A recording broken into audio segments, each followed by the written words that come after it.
আপনারা অনেকেই হয়তো জানেন না যে শীতের সময় বিড়ালকে কিভাবে কি খাবার খাওয়ালে বিড়াল সুস্থ থাকবে এবং বিড়ালকে কিভাবে ঠান্ডা থেকে দূরে রাখা যায়। তো এই যে আমি আজকে আমার বিড়াল ওরিসকে এই যে চিকেনের যে স্টকটা থাকে সেটা খাওয়াচ্ছি একটা ফিডারে করে। চিকেন অনেকক্ষণ সিদ্ধ করার পর স্যুপের মতো যে স্টকটা হবে সেই ব্রথটা আপনারা একটু হালকা কুসুম গরম থাকা অবস্থায় একটা সিরিঞ্জ বা ফিডারে করে ভরে আপনাদের ক্যাটকে এভাবে 1 থেকে 2 বেলা খাওয়াতে পারেন। তাহলে দেখবেন আপনাদের বিড়ালের আলহামদুলিল্লাহ কোনো সমস্যা হবে না ইনশাল্লাহ।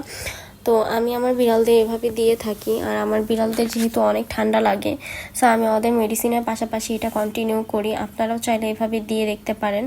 আর ফিডার দিয়ে দিলে হয় কি, বিড়াল খুব সহজে এটা খেয়ে ফেলে খুব মজা করে, যেহেতু ওরা চিকেন স্টকটা পছন্দ করে।